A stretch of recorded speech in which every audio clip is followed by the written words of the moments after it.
सहनाववतु सहनौ भुनक्तु सह वीर्यं करवावहै तेजस्विनावधीतमस्तु मा विद्विषावहै। ఓం శాంతి శాంతి శాంతి. మనము అష్టావక్ర గీత గురించి విచారణ చేస్తుంటే ఇందులో అంతిమ అధ్యాయంలో జనక మహారాజు తను అనుభవించిన స్థితి గురించి, తన స్వరూపం గురించి వ్యక్తం చేసే ప్రయత్నం చేస్తున్నాడు. ముందు ఏదేదో అజ్ఞానంలో ఏదేదో భావించుకున్నవన్నీ ఇప్పుడు నేను ఎలా చేశాను ఆ పని, నేను కర్త అని ఎలా అనుకున్నాను, నేను భోక్త అని ఎలా అనుకున్నాను అని ఇప్పుడు ఆ అనుభవం ద్వారా దాన్ని కైముతిక న్యాయం ద్వారా ఆశ్చర్యాన్ని వ్యక్తం చేస్తున్నాడు. ఇప్పుడు 8వ శ్లోకము. క్వప్రమాత ప్రమాణం వా క్వప్రమేయం క్వచ వా ప్రమా క్వకించిత్ క్వన కించిత్ క్వకించిత్ క్వన కించిద్వా సర్వదా విమలస్య మే క్వప్రమాత ప్రమాణం వా క్వప్రమేయం క్వచ ప్రమా క్వకించిత్ క్వన కించిద్వా సర్వదా విమలస్య మే.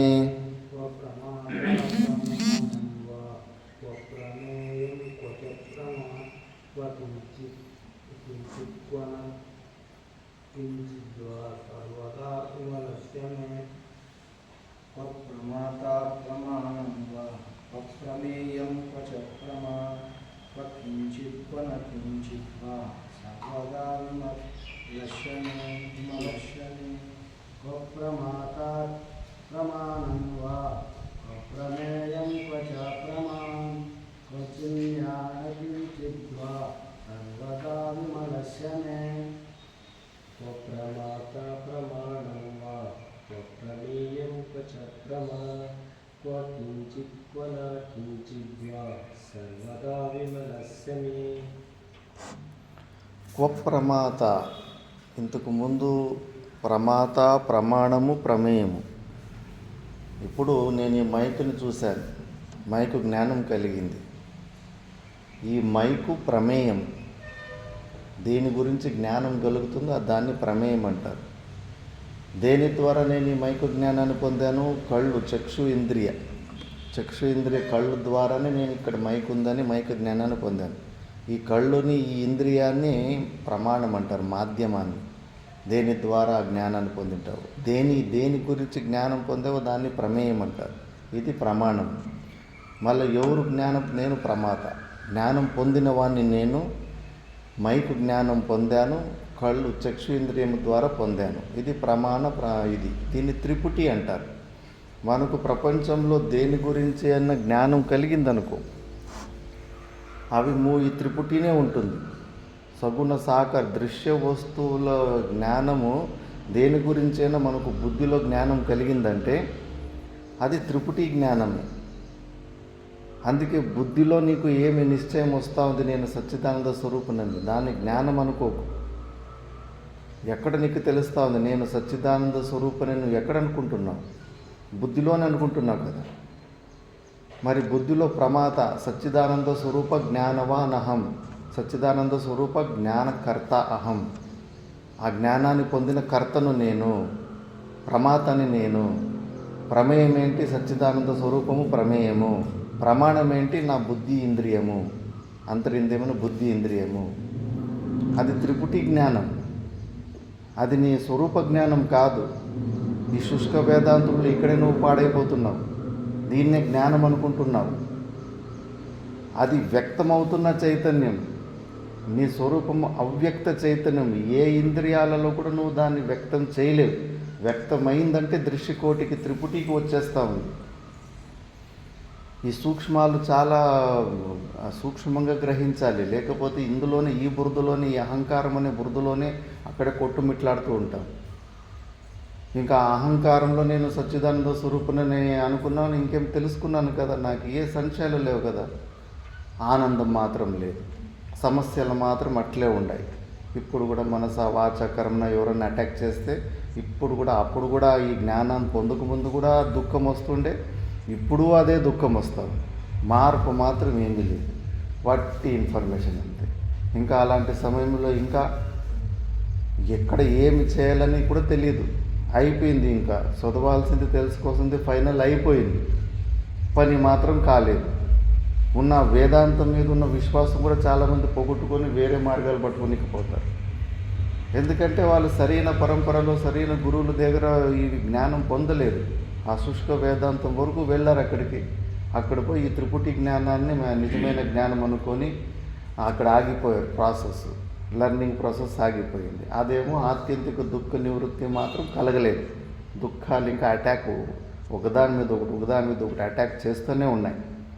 ఎక్కడ పైన గీసుకుంటానే ఉంది, పరికంపలాగానే అయిపోతూ ఉంది. ఎక్కడ పైన సమస్యలు వస్తున్నాయి, రాగద్వేషాలు, గొడవలు, అశాంతి, భయము, ఇన్సెక్యూర్ ఫీలింగ్స్. ఇవేమి అసలు ముందు ఎట్లున్నో అన్ని దరిద్రాలు అలాగే ఉన్నాయి. మనుషులు మాత్రం పని అయిపోయిందని ఇది నిర్ణయం ఇస్తాం. నువ్వేం తెలుసుకునేస్తావు, ఇంకేమీ లేదని. చాలా ఘోరమైన పరిస్థితి ఇది. ఎవరికో పుణ్యం ఉండి, పూర్వజన్మ సుకృతం ఉండి యథార్థవాది అయితే కానీ అసలు నేను దుఃఖాన్ని ఇంకా తొలగించుకోలేకపోయాను, ఇంకా ఏదో నాలో కరెక్షన్ ఉంది, ఇంకా ఏదో నాలో అజ్ఞానం ఉంది, తెలుసుకోవాలి. ఎవరన్నా తెలిసిన వ్యక్తుల దగ్గర అన్న ట్రై అన్న చేయాలి. వీళ్ళని కొద్దిగా కనుక్కుంటూ ఉంటే కానీ ఏమన్నా సొల్యూషన్ మార్గమో దొరుకుతుందని.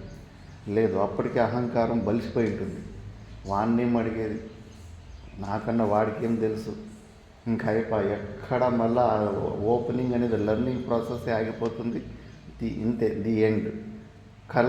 ప్రతి ఒక్క కల్పంలో ఇక్కడ దాకా వచ్చేసి మళ్ళీ ఇక్కడ ఇంకో జన్మకు, మళ్ళీ పునర్జన్మలకు దొరికిపోతూ ఉంటారు.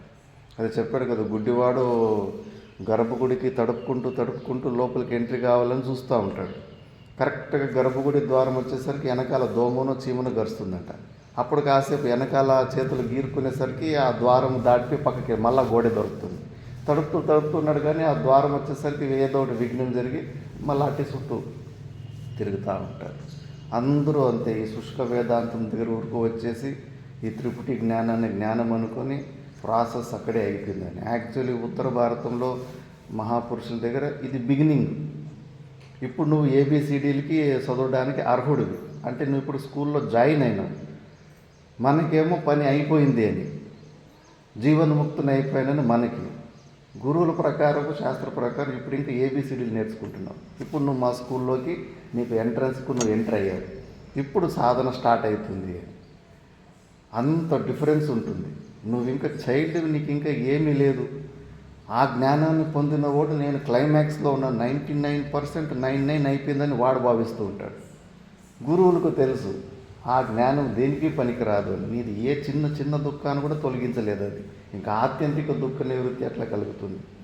ఇప్పుడు అసలైన సాధన స్టార్ట్ అవుతుంది. ఇప్పుడు నువ్వు అసలైన శత్రువుని, అహంకారాన్ని నువ్వు గుర్తించే సామర్థ్యం పెంచుకుంటావు. అది ఓపెన్నెస్ ఉంటే, సాధన చతుర్థి సంపత్తులు ఉండి, శాస్త్రము గురువుల మీద శ్రద్ధ ఉండి, అనుశాసనంలో మెదిగి ఉంటే, ఒకరి కంట్రోల్లో, ఒక గురువుల అనుశాసనంలో మెదిగి ఉంటే ఆ డిసిప్లిన్ వస్తుంది, ఆ ఓపెన్నెస్ వస్తుంది, ఆ కరెక్టింగ్ నేచర్ వస్తుంది. అప్పుడు కరెక్షన్లు జరుగుతాయి. లేదంటే ఇక్కడ దాకా బండి ఆగిపోతుంది, ఏమీ జరగదు. ఈ జ్ఞానం తీసుకొని ఈ శుష్క వేదాంతము త్రిపుటిలో నేను సచ్చిదానంద స్వరూపునని జ్ఞానాన్ని తెలుసుకోవడం వల్ల ఏ సమస్యలకు పరిష్కారం అవుతుంది, అన్నీ అలాగే ఉంటాయి. అందుకే ఈ మహానుభావుడు చెప్తున్నాడు, ప్రమాత ప్రమాణ ప్రమేయము ఇవి త్రిపుటి ఉండకూడదు. ఈ త్రిపుటి ద్వారా మహా అంటే నువ్వు లక్షితం చేసుకోవచ్చు, నీ స్వరూపం ఎలాంటిదని కొద్దిగా ఇండికేట్ చేసుకోవచ్చు అంతే. ఆ ఇండికేట్ అంతవరకునే నువ్వు దీన్ని వాడుకోవచ్చు. ఇది జ్ఞానము కాదు, ఇది త్రిపుటి జ్ఞానం అని తెలుసుకో. నువ్వు వ్యక్తమయ్యే చైతన్యం కాదు. నీకేమో బుద్ధిలో నా స్వరూపం వ్యక్తమైపోయింది, నేను తెలుసుకున్నానని. అందుకే ఉపనిషత్తు నేను తెలుసుకున్నాను అన్నవాడు తెలుసుకోలేదు. నేను తెలుసుకోలేదు అన్నవాడు కూడా తెలుసుకోలేదు.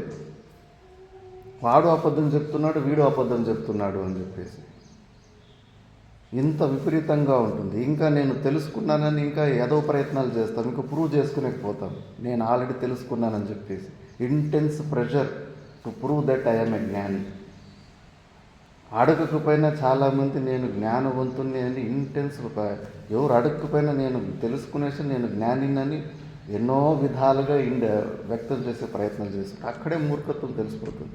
నీకు సెల్ఫ్ డౌట్ ఉంది, నీకు ఇంకా స్వరూపం గురించి నిశ్చయం కాలే. ఇంకా ఎందుకు వాళ్ళ దగ్గర వీళ్ళ దగ్గర టెస్టులు చేసుకుంటున్నావు? నీ స్వరూపం నువ్వు పొంది ఉంటే ఎంత శాంతంగా ఉంటావు. బెల్లం దగ్గరికి ఈగలు వస్తాయి, ఈగల దగ్గరికి బెల్లం పోదు. నువ్వు అంతటి ఆనంద స్వరూపుడు అయితే కన్నా నీ దగ్గరికే వస్తారు. నువ్వు అనవసరంగా అడగకుండానే నేను జ్ఞానినని ఎందుకు ప్రెషర్ తోటి ప్రూవ్ చేసుకుంటున్నావు? అక్కడే మహామూర్ఖుడు అని తెలిసిపోతా ఉంది. చాలా జాగ్రత్తగా ఉండాలి. మా గురుగారు ఇక్కడే పట్టుకునేవారు. ఈ శుష్క వేదాంతం మీదనే రోజు అటాక్ చేసేవారు. మేము ఏనకైనా ప్రకారంగా మా హావభావాల్లో మేము ఉత్తరాల ద్వారా మేము తెలుసుకునేసాము, మేము జ్ఞానులమైపోయాము, మమ్మల్ని తక్కువ అంచనేయకు, మమ్మల్ని అజ్ఞాని అనుకోకు అని మేము ఎన్నో ప్రకారాలుగా మేము వ్యక్తం చేసి చూపించే ప్రయత్నం చేస్తుంది. మెయిన్ సమయంలో ఇంకా గొడవలు ఉంటాయి కదా, విద్యార్థులు గొడవలు చేసుకొని పంచాయతీ పోయినప్పుడు పంచాయతీ అంతా సాల్వ్ చేసిన తర్వాత ఇప్పుడు కూర్చొని ఒక స్మైల్ ఇచ్చేవారు. ఇప్పుడు చెప్పు వేదాంతం అని సచ్చినట్టు అయిపోయేది. అంతే కదా, ఒట్టిగా పని అయిపోయింది అనుకో. మరి జగడం ఎట్లా చేస్తున్నావు? అద్వైత స్వరూపంలో జగడాలు జరుగుతాయి. మళ్ళీ పెద్ద లిస్టు చెప్పేవాడు.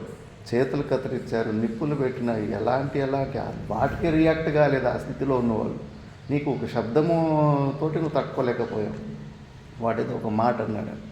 ఎక్కడ జ్ఞానం? ఇప్పుడు చెప్పు వేదాంతం. అందుకే చాలా జాగ్రత్తగా ఉండాలి. ఈ ఒక్క స్టెప్పుని, దీని ఒక్కదాన్ని దాటుకుంటే బృందావనంలో ప్రేమానంద స్వామీజీ అని ఇప్పుడు బాగా ఫేమస్ అయింది. చాలా చిన్న వయసులోనే వాళ్ళ నాన్న సన్యాసి అయింటాడు, బ్రాహ్మణోత్తముడు. కాశీలో ఎంత వైరాగ్యం అంటే ఒక రంగులో జీవించలేదు. పూర్ణ స్వతంత్రంగా ఘాటులోనే పడుకునేవాడు. భిక్షాటన చేసుకొని జీతం చేసుకొని సంపూర్ణ శాస్త్రం, వేదాంత శాస్త్రాన్ని మంచిగా అధ్యయనం చేసింది. ఇంకా అర్థమైపోయింది, ఓహో దీనివల్ల అసలు ఏం పని అవుతలేదు. అహంకారాన్ని చంపుకోవడం, డైల్యూట్ చేసుకోవడం అంత ఈజీ కాదు.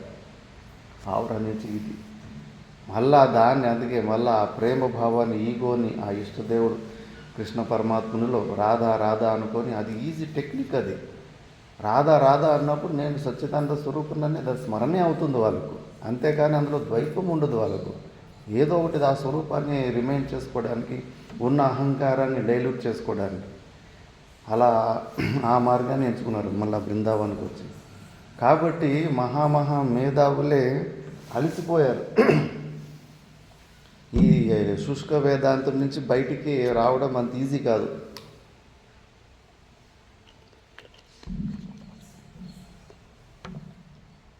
అందుకే గుర్తుపెట్టుకోవాలి, ప్రమాత ప్రమాణము ప్రమేయం. నేను సచ్చిదానంద స్వరూపుననే జ్ఞానం నీ బుద్ధిలో కలిగి దానికి సంతోషపడుతున్నావంటే నువ్వు త్రిపుటి జ్ఞానంలోనే నువ్వు సంతోషపడుతున్నావు. ఇవి ఏమి మూడు ఉండకూడదు. శుద్ధ జ్ఞానం అంటారు. జ్ఞానంలో శుద్ధత్వం అంటే ఏంటి? త్రిపుటి రహితమైన జ్ఞానాన్ని శుద్ధ జ్ఞానం అంటారు. త్రిపుటి ద్వారా వచ్చిన జ్ఞానాన్ని అశుద్ధ జ్ఞానం అంటారు. దృశ్యకోటిలో త్రిపుటి ద్వారా నీకు ఈ మూడు ప్రమాత ప్రమాణం ప్రమేయము ద్వారా నీకు ఏ జ్ఞానం కలిగినా జ్ఞానవత్వం దృశ్యత్వం. దేని గురించైనా మనకు జ్ఞానం కలిగిందంటే అది దృశ్యకోటికి వచ్చేస్తుంది. సగుణ సాకార రూపాలు కానీ ఏదైనా కానీ అంతా కూడా దృశ్యకోటికి వచ్చేస్తాయి. మళ్ళీ నువ్వు దృశ్యకోటిలో ఉన్న జ్ఞానాన్ని పొంది అదే అనుభూతి అనుకుంటే నీది భ్రాంతి. దాని నుంచి బయటకు వచ్చేసిది. సుషుప్తిలో ఎక్కడుండే త్రిపుటి అక్కడ నువ్వు ఉంటివి. అక్కడ ఒక ఆవరణం ఒకటి అడ్డం ఉండంతే. నీ స్వరూపంలో నిలబడాలి. త్రిపుటి జ్ఞానం కాదు.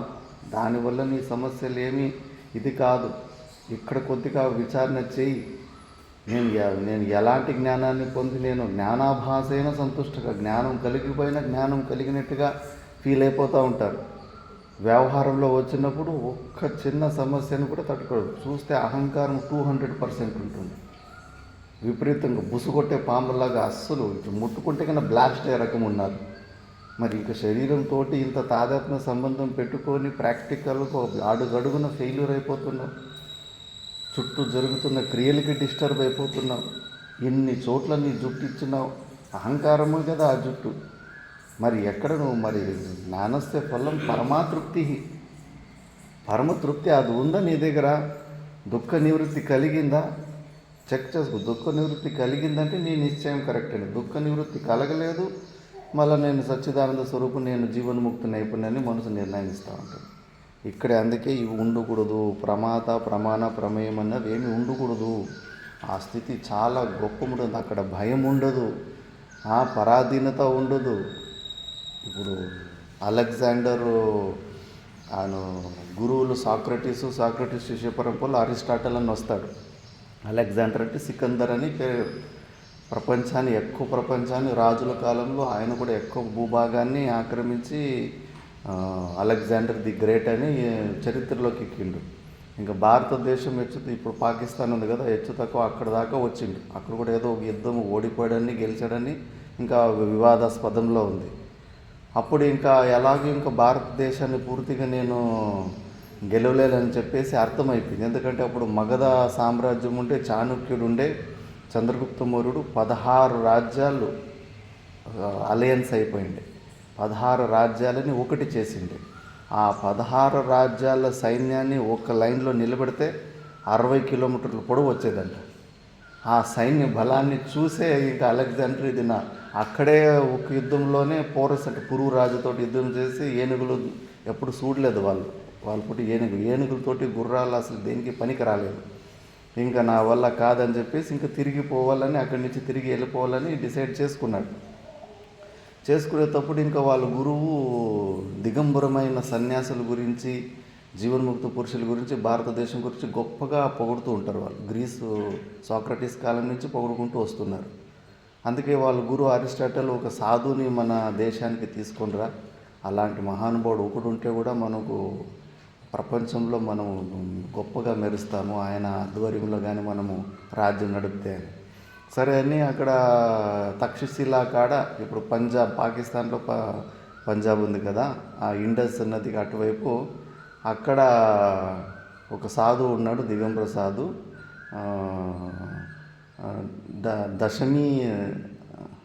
దశమి అని వాళ్ళేమో పేరు, వాళ్ళకి తెలియదు కదా. దశనామి సన్యాసి అయింటాడు ఎవరో, దశమి అని డమని అని ఏమో పేరు పెట్టుకున్నారు. అలాంటి సాధులపై కలిశారు. కలిస్తే కానీ ఫస్ట్ గిఫ్టులు, బంగారు నాణ్యాలు అవన్నీ తీసుకొని పోతే ఆయన దిగంబరంగా ఉండి శిరశాసనంలో తపస్సు చేసుకుంటున్నాడు. ఆయన తీసుకోలేదు, అవి అవసరం లేదని చెప్పేసి రిజెక్ట్ చేసి పంపించేసింది.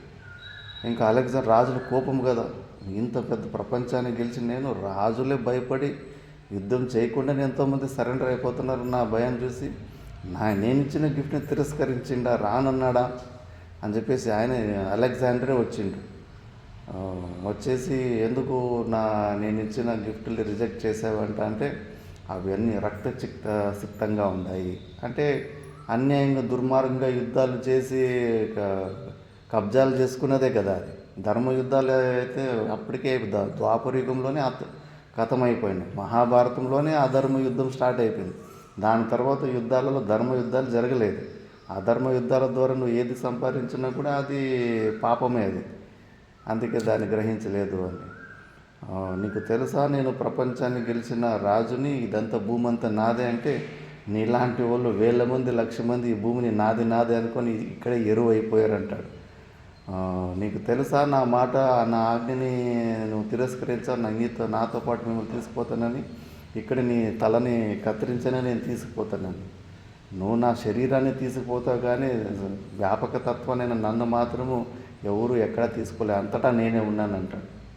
అబ్బో, ఈయన ఇంతమంది మేము ఉన్నాము, భయం అనేది ఒక చిన్న చిహ్నం కూడా కనిపిస్తలేదని అక్కడే తల వంచి మళ్ళీ కాసేపు కూర్చొని ఇంకా మాటలు జరిపిస్తాడు. మళ్ళీ ఇంకా జ్ఞానబోధ అయిపోయి ఇంకా తన గర్వం చేసిన ఘనకార్యాలు చెప్తా ఉంటే, అంతా ఒట్టిదే చేసుకున్నావు, వచ్చిన జన్మని వేస్ట్ చేసుకున్నావు. చూడు, నీ వెంబడి వస్తున్న సైనికులు ఉన్నారు కదా, ఆ సైనికులు కూడా అలసిపోయారు. నీ ఒక స్వార్థానికి, నీ ఒక ఈగోకి నీకు సేవలు చేసి ఎంతోమంది ప్రాణాలు కోల్పోయారు, వీళ్ళు కూడా అలసిపోయారు, చూడు కొన్ని రోజుల్లోనే నీకు సపోర్ట్ చేయడం మానేస్తారు వీళ్ళు. వాళ్ళలోనే విద్రోహం స్టార్ట్ అయింది. ఇంక చాలు యుద్ధాలు, ఇండ్లకి దూరంగా ఉండి ఎన్ని రోజులు చేస్తామని అక్కడే విరోధం స్టార్ట్ అవుతుంది. అక్కడికి తనకు రోగం కూడా వచ్చేసింది, ఏదో విషప్రయోగం చేశారంటారు అలెగ్జాండర్. తిరిగిపోయేటప్పుడు ఇంక అయిపోయింది, ఇంక చచ్చిపోతున్నానని చెప్పేసి వాళ్ళకి దగ్గరున్న శిష్యులకి పెద్ద సంపద, ఎంత సంపద దోచుకున్నాడంటే ప్రపంచంలో అప్పుడు ఆ తాళాలని మోయడానికి కొన్ని వందల సంఖ్యలో ఒంటెలు తాళం చేతులు మోయడానికి కొన్ని వందల ఒంటెలు, కేవలం తాళం చేతులు, తాళం చేతులు. ఇంకా పెట్టెలు ఎన్ని పెట్టెలు ఉన్నాయో మీరు అర్థం చేసుకోండి.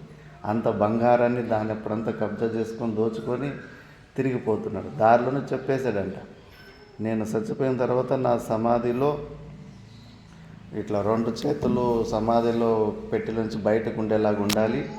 మళ్ళా నా చచ్చిపోయేటప్పుడు మెరూన్ చేస్తారు కదా, మెరూన్లో ఈ ప్రపంచంలో ఉన్న బెస్ట్ డాక్టర్స్, వైద్యులు ఉన్నారు, వాళ్ళందరూ కూడా నా మెరూన్లో నా వెనకాల, నా శవపేటికి వెనకాల నడుచుకుంటూ వస్తూ ఉండాలా.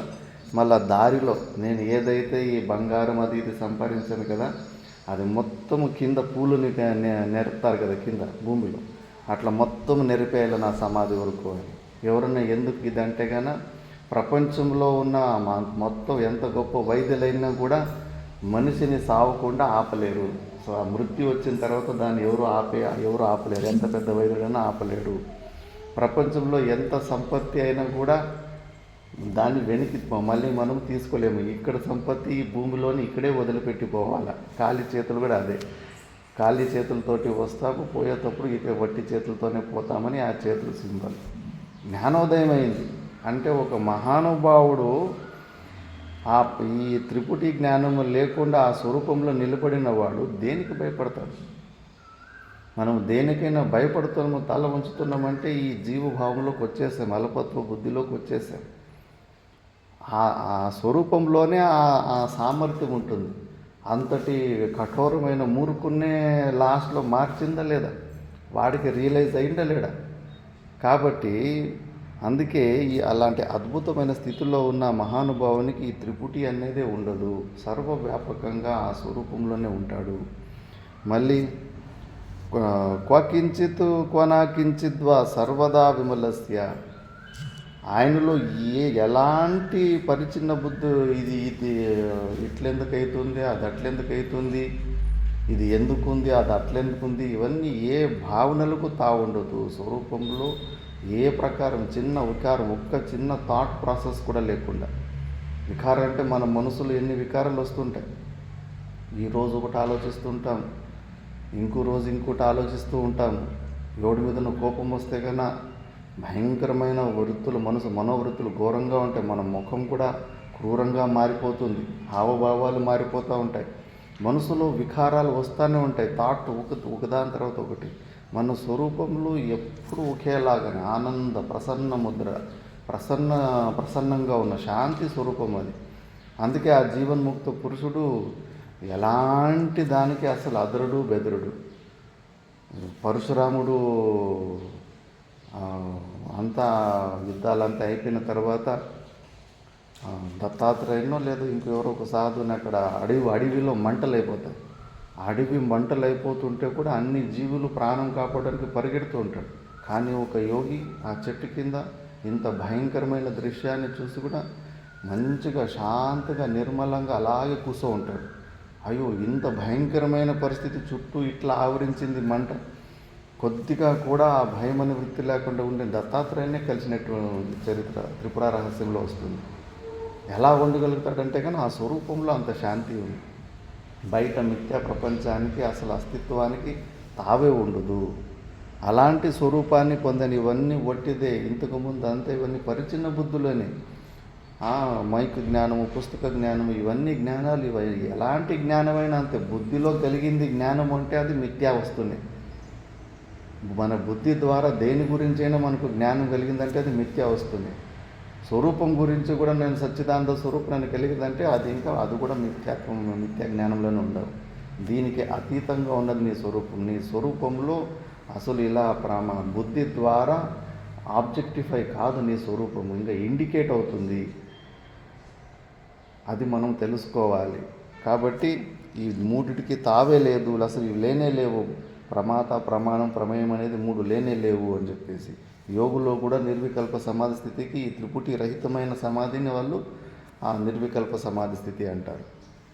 నెక్స్ట్ శ్లోకంలో క్వవిక్షేప క్వచైకాగ్ర్యం క్వ నిర్బోధ క్వ మూఢత క్వ హర్ష క్వ విషాదో వా సర్వదా నిష్క్రియస్య మే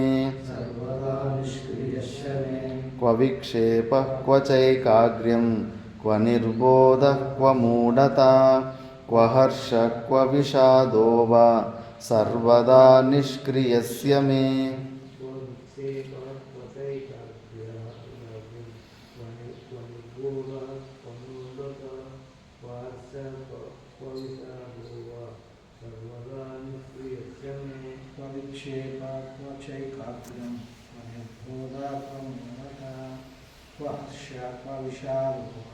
सर्वदा निष्क्रियस्य मे क्वचैकाग्रं अनिर्बोधः क्वमूढता क्वहर्षः क्वविषादो वा सर्वदा निष्क्रियस्य मे क्वविक्षेपः क्वचैकाग्र्यं क्वनिर्बोधः क्वमूढता क्वहर्षः क्वविषादो वा सर्वदा निष्क्रियस्य मे. సర్వదా నిష్క్రియస్యమే. ఈ పదము ఎంత అద్భుతమైన పదము. నిష్క్రియం. మన స్వరూపంలో క్రియలు జరగవు. ఆకాశము ఖాళీ జాగా. ఏమి నారాయణ చైతన్యం? ఆకాశంలో ఏమన్నా క్రియలు జరుగుతాయా? నడుచుకుంటూ పోతుందా? కూర్చుంటుందా? ఏమన్నా క్రియలు జరుగుతాయా స్పేస్లో? ఏమి క్రియలు? వ్యాపకమైన వస్తువులో క్రియలు జరగడానికి ఆస్కారమే ఉండదు. మనము నిష్క్రియా స్వరూపము. దీన్ని మనము గుర్తుపెట్టుకోవాలి. నిష్క్రియా స్వరూపం అంటే మనం కూడా ఏ క్రియలు చేయకూడదు. ఇంకా ఆ భావన రావాల బుద్ధిలో. ఎందుకు ఇంకా ఈ శరీరాన్ని ఊగులాడిస్తూ ఉంటావు? ఊగితే మాతా మాణికేశ్వరం చెప్పు, ఊగితే జీవుడు, ఊక్కుంటే దేవుడు. శరీరంలో ఇంకా అటు ఇటు ఎందుకు ఊపాలని చూస్తున్నావు? ఎందుకు కళ్ళు తెరిచి అది ఇది చూడాలనుకుంటున్నావు? ఇంకా రసం ఉంది, ప్రపంచంలో రసం ఉంది. ఇంకా చెవుల ద్వారా ఏదో ఎందుకు వినాలనుకుంటున్నావు? ఇంకా అక్కడేదో ఉంది, అక్కడ చూడాలి, ఇక్కడ చూడాలి. ఇంకా ఉత్సాహం వస్తూ ఉంది కొత్త కొత్త ప్లేసులు చూడడంలో అక్కడ ఇక్కడ. అలా ఉంది అంటే కానీ అజ్ఞానంలోనే ఉండవు అని అర్థం. మన స్వరూపంలో ఏ ప్రకారమైన క్రియలు లేవు. అన్ని ప్రకారాల క్రియలు విరమణ చేసుకోవాలి. అన్ని క్రియలు ఈ శరీర సంఘాతంలో, అహంకారంలో కర్తృత్వ భావం ఉంది కాబట్టి అక్కడ క్రియలు జరుగుతూ ఉంటాయి. నీకు సంబంధం లేకుండా ఉండాలి. మనము కూడా క్రియారహితం అయిపోవాలి. నేను ఇంకా ఎక్కువ క్రియలు చేయకూడదు, శరీరాన్ని అనవసరంగా పనికిరాని క్రియలు చేయకూడదు అని. మాటలు కూడా అంతే. 10 మాటలు మాట్లాడే చోట ఒక్కొక్క మాట మాట్లాడాలి. తర్కశాస్త్రంలో అక్కడ నేర్పిస్తారు కర్మకుశలత, బుద్ధి కౌశల్యార్థం అని. అక్కడ ఎన్నో యుక్తుల ద్వారా చేస్తారు. ఎందుకు ఎక్సర్సైజ్ అంటే బుద్ధి కౌశలార్థం అని. కొంతమందికి చిన్న చిన్న విషయమే. ఎవరైనా ఉరుకుందుకి ఎట్లా పోవాలంటే కన్నా దానికి అరగంట చెప్తారు కావాల్సింది. కొంతమంది డైరెక్ట్గా ఇట్లా చెయ్యి చూపించేస్తే సౌండ్ లేకుండానే ఇట్లా చూపించేస్తే టక్కన వాడు వెళ్ళిపోతాడు. దానికి ఇంత పొడుగు కథ చెప్పి అట్లా పోవాలి, ఇట్లా అట్లా అని చెప్పేసి చెప్పారు. అట్లా కూడా ఎలాబరేట్ చేస్తూ ఉంటారు. లేదు, సంకుచితం. కొద్ది అన్ని తగ్గించుకో. ఎందుకు అనవసరమైన క్రియలు చేస్తుంటావు? వివేక చూడడంలో లాస్ట్లో ఒక హెచ్చు తక్కువ 80-90 శ్లోకాల్లో ఈ మూడిని భలే ఖండించారు. పూర్వజన్మ వాసనలు. పూర్వజన్మలో ఏమేమో అనుభవించిన వాసనలు అంత ఈజీగా పోవు. ఏదో ఒక తినే తిండి విషయమే కానీ వంటింటి నుంచి ఆ స్మెల్ వచ్చిందంటే కానీ అటు మళ్ళీ నీ మనసు విక్షేపం కలుగుతూ ఉంటుంది. ఎందుకంటే ఆ వాసనలు అలాగే ఉంటాయి, దాని అనుభవం అలాగే ఉంటుంది. ఆ పూర్వజన్మ వాసనలు, ఆ వాసనలకు వల్ల మనకు ఈ మిథ్యా ప్రపంచంలో ఆ వస్తువులను పొందాలనే కోరికలు పుడుతుంటాయి. కోరికలు పుట్టిన తర్వాత వాటిని పొందే ప్రయత్నం చేసి క్రియలు. ఇవి మూడిటి గురించి గమనించండి. ఇవి మూడింటిని ఒకదానికొకటి లింక్ ఉన్నాయి. నువ్వు క్రియలు తగ్గించు. పూర్వజన్మ వాసనలు రాని ఆ విషయం కావాలని నువ్వు ఎగరడుతుండు, కానీ నువ్వు మాత్రం క్రియలు చేసుకుంటే కదలకుండా ఒక చోట కూసో. అప్పుడైనా నియంత్రణ చేసుకోవచ్చు. అందుకే ఈ క్రియల గురించి కూడా ఆలోచన చేయండి. ఇంకా ఏమి తిరుగుతావు, ఎంత తిరుగుతావు, ఏమి చూస్తావు. ఆత్యంతిక వైరాగ్యమే వస్తలేదు. మరి ఎలా వైరాగ్యమే మన పెద్ద టూలు. పరమ వైరాగ్యము రావాలి. అప్పుడే కానీ మనం ఈ శరీరంతో ఉన్న తాదాత్మ్యం మనం వదులుకోలేము. కాబట్టి అలాంటి స్వరూపం నీది, సర్వదా నిష్క్రియస్య. అలాంటి నిష్క్రియ స్వరూపం మాతమానికి చిన్న పిల్లగా ఉన్నప్పుడు ఏమి భగవంతుడు అంటే ఏమి పూలు పెట్టిన నైవేద్యం పెట్టిన అసలు కదలకుండా బండరాయిలాగా ఉండడమే భగవంతుడా? నేను బండరాయిలాగా ఉండిపోతాను. చూడు బుద్ధిలో ఆ థాట్ ఎలా వచ్చింది. నువ్వు అలా అంటే నేను అలాగ ఉండిపోతాను. మరి ఇక్కడ భగవంతుని లక్ష్యం, భగవంతుడు నిష్క్రియుడు అని వస్తూ ఉంది. భగవంతుడు నువ్వు నిష్క్రియుడువా, నీలో ఏ క్రియలు జరగవా, అయితే నేను ఏ క్రియలు చేయను అని మనం కూడా మంచి పద్మాసన సైలెంట్గా కూర్చునేది. అంటే ఆ క్రియలు మానసిక క్రియలు కూడా చేసుకోకూడదు. అలా రావాలి కదా, అలాంటి బుద్ధి రావాలి కదా. ఊరికే వింటూ ఉంటే ఏం ప్రయోజనం? చూసిన వెంబడే భగవంతుడు నువ్వు అలా ఉండవా, నేను అలా అయిపోతాను, నేను అలాగే ప్రయత్నం చేస్తానని. మరి అప్పుడే సమాధి స్థితికి వెళ్ళిపోయారు చిన్న వయసులోనే. మనం వింటుంటాం కానీ అలా అలా కాలేకపోతుంటాం. మరి అందుకే ఉత్సాహం, బయట ఉన్న విషయాలలో అన్ని చోట్ల ఉత్సాహం చంపుకోవాలి. ఎక్కడ ఇంట్రెస్ట్ ఉండకూడదు. సత్సంగాల మీద కూడా అంతే. బయట ప్రవచనం మళ్ళీ ఇది కూడా శాస్త్రవాసన, ఇది కూడా లాగేస్తుంది. దీన్ని నిచ్చెనలాగా వాడుకోవాలంతే. నిచ్చెనలాగా వాడుకున్న తర్వాత ఆయనంతా ఏ నిరాలంబ స్థితిని అలవాటు చేసుకోవాలి. ఏ ఆలంబనము లేకుండా నేను ఎంతసేపు సైలెంట్గా ఉండగలను, ఇది చెక్ చేసుకోవాలి. ఎన్ని గంటలు ఎన్ని నిమిషాలు కూర్చోగలను, ఏ ఆలంబన లేకుండా, ఏ విచారాలు, పుస్తకం లేకుండా, జపం లేకుండా ఎంతసేపు నేను ఏ ఆలంబనాలు లేకుండా సైలెంట్గా నాలో నేను ఉండగలను. ఉండలేకపోతున్నామంటే ఇంకా ఏదో రిపేర్ ఉంది, సరే ఇంకా సాధన చేయలేదు, ఇంకా బయట ఉన్న విషయాలలో ఎక్కడో ఆసక్తి ఉంది. అలవాటు చేసుకోవాలి. ఏకాంతశీలత రావాలి. ఏకాగ్రత అలవాటు చేసుకుంటే ఆ తత్వాన్ని పొందవచ్చు. అలాంటి నిష్క్రియమైన స్వరూపంలో క్వా విక్షేప. ఓహో ఎన్నిసార్లు ఈరోజు నా తల చెడిపోయిందని. చెడిపోతుందా లేదా? చిన్నపిల్లలు చేయరాని పని చేస్తే కోపం వస్తుందా లేదా? విక్షేపం వస్తుందా లేదా? మరి విక్షేపం వస్తుంటే అజ్ఞానంలో ఉండవాలి. నీ స్వరూపంలో ఎలా విక్షేపం వస్తుంది? స్వరూపంలో విక్షేపం లేనే లేదు. ఇంకా జీవభావంలోనే ఉన్నావు. అన్కంఫర్టబుల్గా ఫీల్ అవుతున్నావంటే కనుక లోపల ఏదో ఒకటి కారణాలు, ఏదన్నా కావచ్చు కారణం, ఇంకా అజ్ఞానంలో ఉండవని. విక్షేపానికి అవకాశమే లేదు మన స్వరూపంలో. మళ్ళా ఏకాగ్రం. ఓహో బలవంతంగా మనసు బుద్ధుల్ని పట్టుకొని నేను సచ్చిదానంద స్వరూపుని, నేను సచ్చిదానంద స్వరూపుని అని, లేదా ఇష్టదేవత రూపాల మీద మనసు అటు ఇటు పోతూ ఉంటుంది. మళ్ళీ దాన్ని బలవంతంగా ఆ రూపం మీద ఎంత పని అది, కఠినమైన పని అది. ఒక చోట ఎందుకు ఆ ఏకాగ్రత చేయాల్సిన అవసరం వచ్చింది? ఈ మనసు బుద్ధులు ఏకాగ్రత చేయకపోతే నీ స్వరూపం ఏమో, నీ ఆత్మస్వరూపం ఏమైనా చచ్చిపోతుందా, లేకుండా అయిపోతుందా? ఇవన్నీ అజ్ఞాన మూలకంలో ఉన్నప్పుడు ఇవన్నీ విక్షేపాలు వచ్చినాయి. ఏకాగ్రము భయంకరంగా చేసే ప్రయత్నాలు చేసినాను, కానీ స్వరూపంలో లేదు. నిర్బోధ క్వా మూఢత. అయ్యో నేను జ్ఞానం లేనివని, నేను మూర్ఖుని అని అలా కూడా అనుకున్నాం కదా. ఇప్పుడు కూడా అనుకుంటూనే ఉన్నాం కదా, నాకు ఇంకా జ్ఞానం లేదు, నేను ఇంకా మోక్షాన్ని పొందలేదని. మరి అవన్నీ తప్పు అంటున్నారు. జ్ఞానం లేదని, అజ్ఞానము జ్ఞానం కూడా నీ దగ్గరే ఉంది కదా.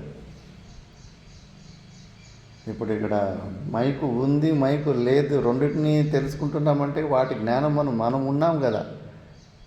అజ్ఞానానికి కూడా సాక్షిగా ఉన్నాం కదా. నా దగ్గర జ్ఞానం లేనన్నది కూడా జ్ఞానమే కదా. కాబట్టి అక్కడ కూడా నిర్బోధ, మూఢత్వం, వాళ్ళు వీళ్ళు నన్ను మూర్ఖులు అన్నారు. మూఢత్వము లేదు నా స్వరూపంలో, అజ్ఞానము కూడా లేదు. క్వాహర్ష, ఎగ్జైట్మెంట్, ఏదో ఒకటి పొందిన తర్వాత ఒక ఉత్సాహం, ఎగ్జైట్మెంట్ వస్తూ ఉంటుంది. మనకు తెలియకపోయినా ఎంత సాధన చేస్తున్నప్పటికీ మనం ఎన్నో రోజుల నుంచి ఆశిస్తున్నది ఏదైనా దొరికిపోతే కన్నా మనకు తెలియకుండా హావభావాలు, ఉత్సాహం, ఎగ్జైట్మెంట్ కనిపిస్తూ ఉంటుంది. అవన్నీ నా స్వరూపం లేనే లేదు. హర్షము లేదు, విషాదము లేదు.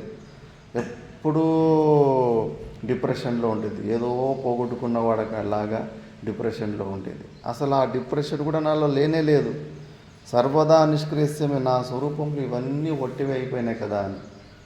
అంటే మనకు విక్షేపం వస్తుందంటే ఇంకా మనసు బుద్ధుల్ని బట్టి ఏకాగ్రం చేసే ప్రయత్నాలు చేస్తున్నామంటే ఇంకా అజ్ఞానంలో ఉన్నాము.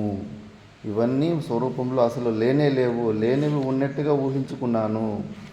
మయా కల్పితం, సర్వం ఇదం మయా కల్పితం, అన్నీ కల్పితమే. అజ్ఞానం నుంచి కట్టి అన్నీ లేనివన్నీ ఊహించుకోవడమే. లేకున్నా కూడా నేను అజ్ఞానిని కాకపోయినా నేను అజ్ఞానిని అనుకోవడం, నేను నా దగ్గర దుఃఖాల్లో లేకపోయినా నేను దుఃఖంగా ఉండానని అనుకోవడం, అన్ని భావనలే ఇవి, అన్నీ ఊహించుకోవడం ఇవన్నీ. అందుకే ఇవన్నీ స్వరూపంలో ఏమీ లేదని చెప్తున్నాడు. నెక్స్ట్ 2 శ్లోకాలు ఒట్టిగా చూద్దాం. క్వచేష్ట వ్యవహారో వా క్వచసా పరమార్థత క్వ సుఖం క్వచ వా దుఃఖం నిర్విమర్శస్య మే సదా క్వ మాయా క్వచ సంసారః క్వ ప్రీతిర్విరతిః క్వ వా క్వ జీవః క్వచ తద్బ్రహ్మ సర్వదా విమలస్య మే.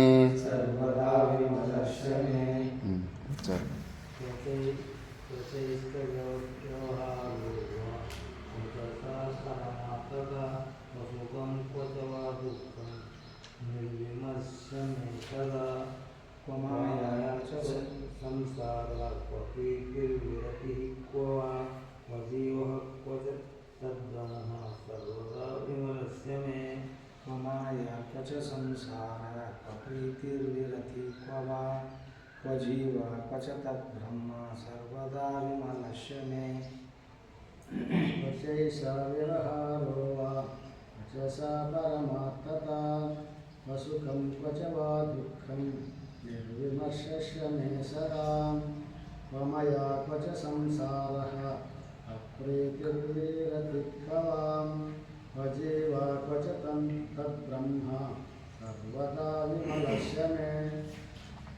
క్వచైష వ్యవహారో వా క్వచసా పరమార్థత క్వ సుఖం క్వచ చ వా సుదుఃఖం నిర్విమర్శస్య మే సదా క్వ మాయా క్వచ సంసారః క్వ ప్రీతి విరతిః క్వ వా క్వ జీవ క్వచ తద్బ్రహ్మ సర్వదా విమలస్య మే.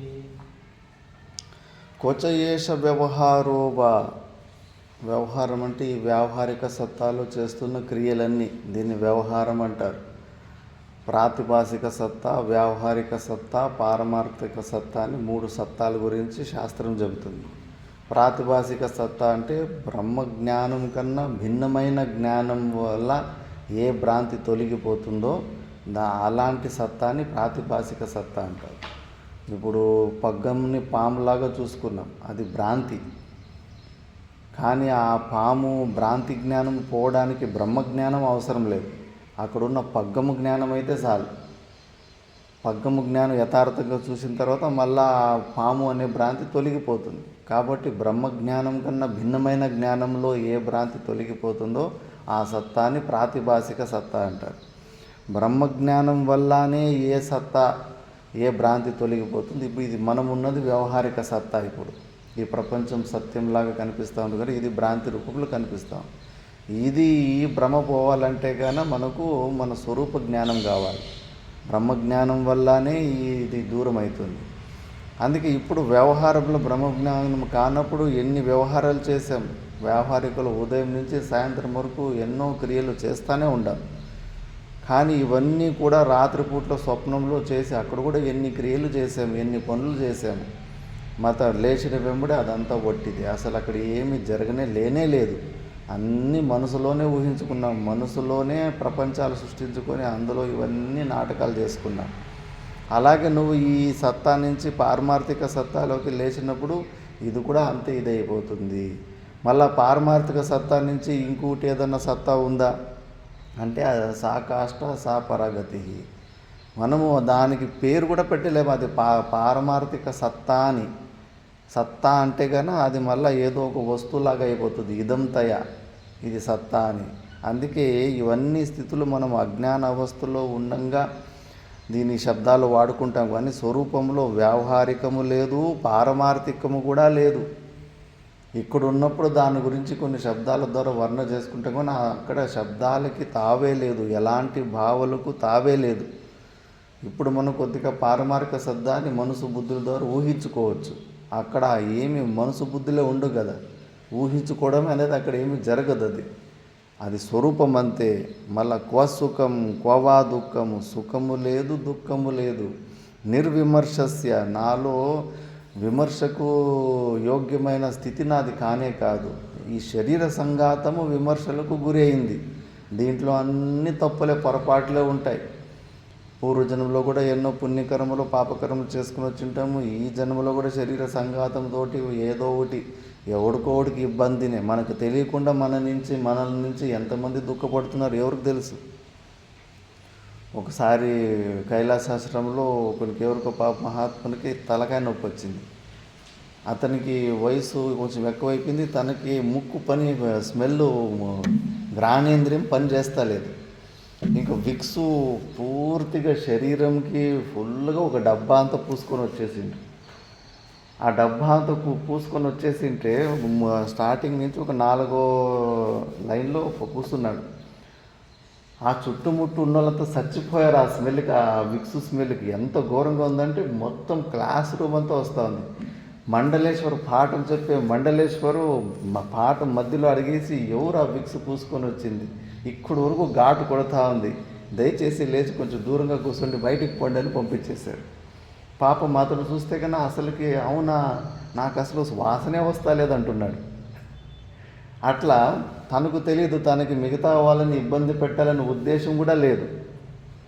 కానీ అతడు వల్ల ఎంతమంది ఆ ఇబ్బంది పట్టి క్లాస్లోని ఏకాగ్రతమే భంగమైంది. అలా మనకు తెలియకుండా మన వల్ల ఎంతమందికి ఇబ్బందులు జరుగుతూ ఉంటాయో భలే, అవి మనకి తెలిసి లేదు. ఎంతోమంది దుఃఖాలకి మనం కారణమైపోతూ ఉంటాం. అవన్నీ అందుకే. కానీ ఈ శరీర సంఘాతము అలాంటి పనులు చేస్తూ ఉంటుంది. అందుకే ఇది విమర్శలకు ఇది గురి కావచ్చు. కానీ నా స్వరూపము సాక్షి చైతన్యం మాత్రము ఎవ్వరూ దాని గురించి విమర్శలు చేసుకోవడానికి వీలు లేదు. ఎందుకంటే నాలో ఏ దోషాలు లేవు. నిర్మలమైన స్థితి నాది. ఎవరన్నా ఏమని అనుకుంటున్నారంటే ఈ శరీర సంఘాతాన్ని అనుకుంటున్నారు అంతే. మరి ఈ శరీర సంఘాతానికి నీకు సంబంధం లేనప్పుడు ఎందుకు నువ్వు బాధపడతావు? తిట్టుకోని దీన్ని, నిందించని, కొట్టని దీన్ని. ఈ ఊరికి ఏమి ఇదే మంచి పనులు చేసిందే శరీర సంఘాతం.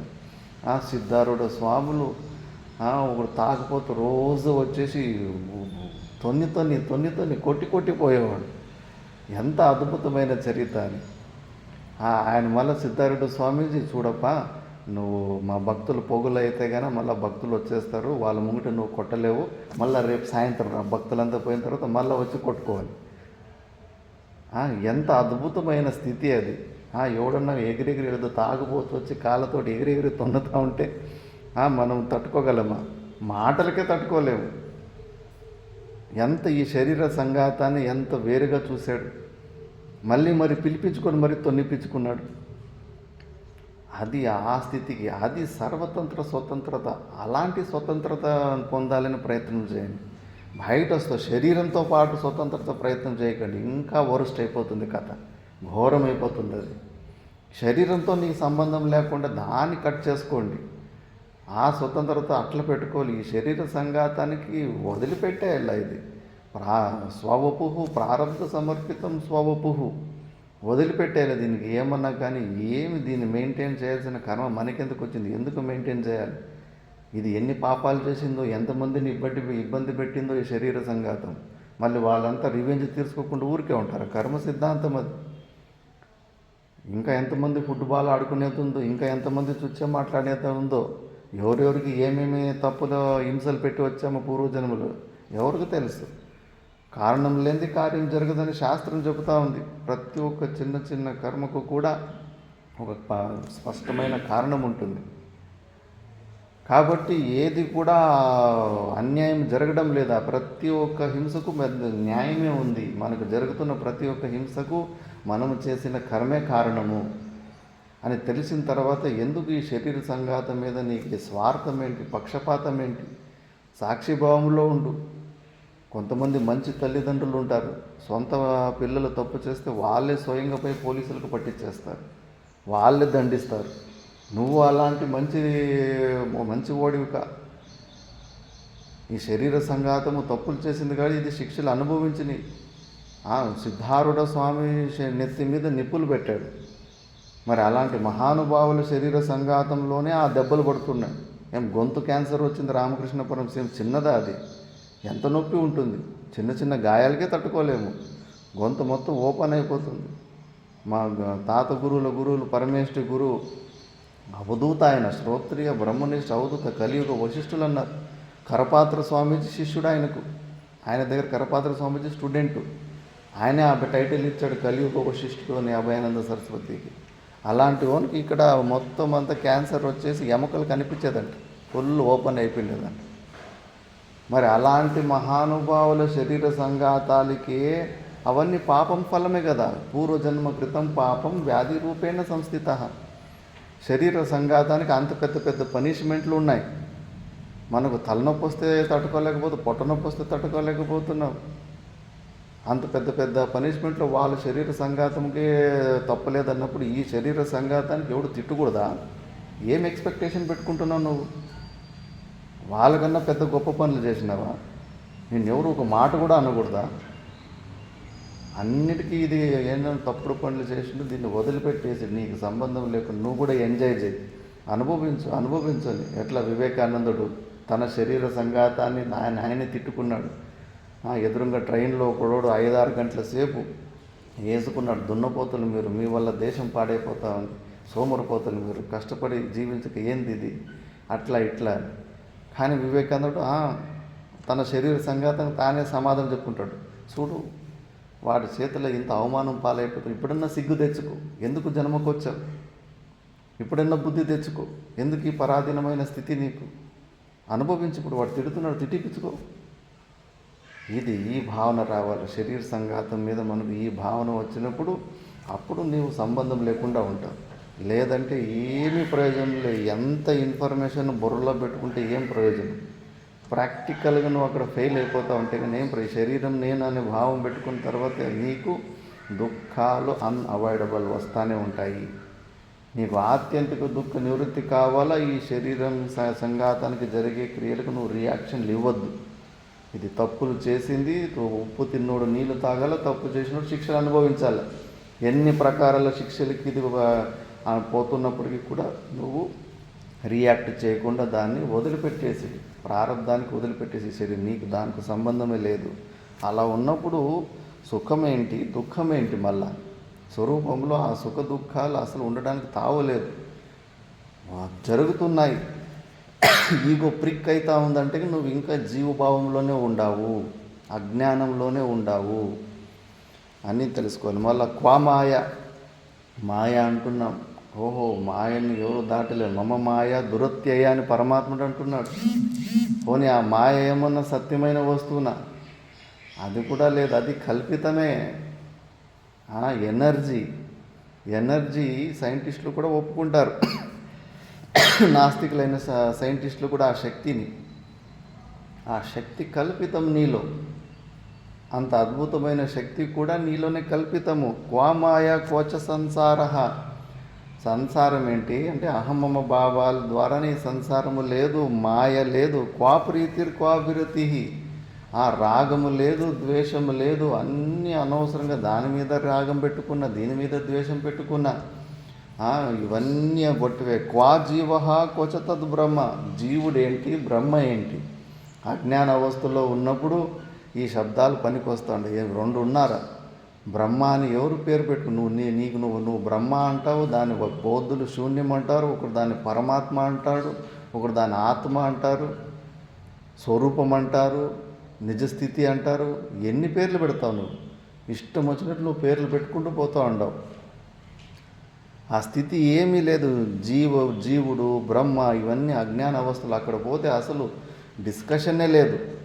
ఈ మనసు బుద్ధులే పనిచేయవు అక్కడ. కేవలం అహం అహం అనే ఒక స్ఫురణ తప్పితే అక్కడ ఇంకేమీ లేనే లేదు. సర్వదా విమలస్యమే మలిన, ఎలాంటి ప్రకారమైన మాలిన్యాలు లేని నా స్వరూపంలో సర్వదలు ఇవన్నీ ఏవి భావాలు లేవు. బ్రహ్మభావం అనుకుంటే కానీ ఆ బ్రహ్మభావం కూడా లేదు అక్కడ. ఇవన్నీ ఇక్కడ ఈ శబ్దాలకి తావుంది కానీ స్వరూపంలో అసలు మాటలు లేవు, డౌటులు లేవు. కంప్లీట్ సైలెంట్, కంప్లీట్ శాంతి. మనం ఆనందం కూడా ఇక్కడ ఏది విషయాలలో దుఃఖానికి విరుద్ధార్థకమైన సుఖం ఏది ఉందో దాని వైషయిక సుఖాన్ని మనం ఆనందం అనే శబ్దంతో తెలుసుకున్నాం అంతేగాని ఇది అలాంటి ఆనందం కాదు. దుఃఖముఖ అభావాన్ని ఇక్కడ ఆనందంతో వ్యక్తం చేస్తారు. ఏదో ఒక వైషయిక నిమిత్తం ద్వారా వచ్చే ఆనందం కాదు ఇది. ఇది ఆ విషయము, ఆ విషయతయ చిత్తస్ఫురణం, విషయ అనుపరక్త చిత్తస్ఫురణం బ్రహ్మానుభవం. కాబట్టి ఈ సుఖము దుఃఖము ఇవన్నీ అజ్ఞానావస్థలో మనము జీవుడు బ్రహ్మ అని ఇవన్నీ భేదబుద్ధులు పేర్లు ఇవన్నీ ఇక్కడ పెట్టుకుంటున్నాం. అక్కడ ఏమి శబ్దాలకు కూడా తావు లేనే లేదు. అలాంటి స్వరూపము నాది అని. నెక్స్ట్ ఈ 3 శ్లోకాలు ఒకేసారి చదివేద్దాం. క్వా ప్రవృత్తిర్నివృత్తిర్వా క్వ ముక్తి క్వచ బంధనం కూటస్థ నిర్విభాగస్య స్వస్థస్య మమ సర్వదా కోపదేశ క్వ వా శాస్త్రం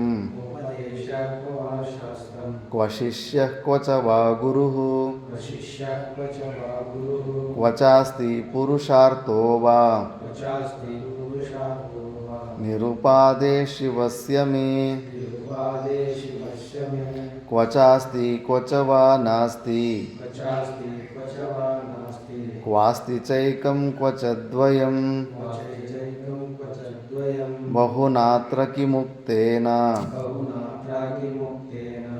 కించిన్నో తిష్టతే మమ.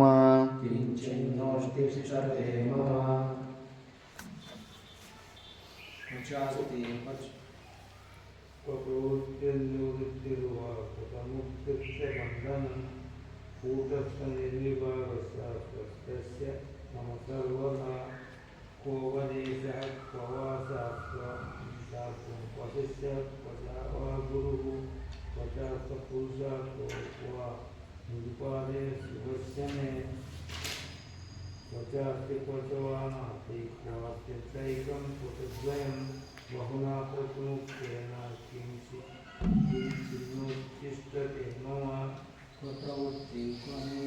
ప్రవృత్తి నివృత్తిర్వా ముక్తి క్వచ బంధనం కూటస్థ నిర్విభాగస్య స్వస్థస్య మమ సర్వదా కోపదేశాత్ క్వ వా శాస్త్రం క్వశిష్య క్వచ వా గురుః క్వచాస్తి పురుషార్థో వా రూపాదే శివస్య మే క్వచాస్తి క్వచ వా నాస్తి క్వాస్తి చైకం క్వచ ద్వయం బహునాత్రా కిముక్తేన కించోనుత్తిష్టతే మయా.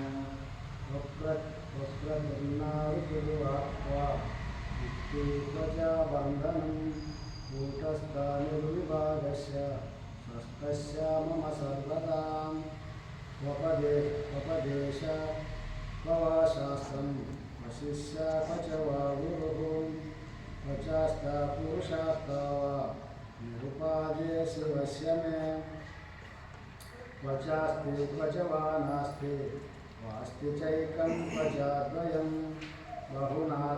బహునాత్ర కిమాకైన కించిన్నో తిష్టతే మమ.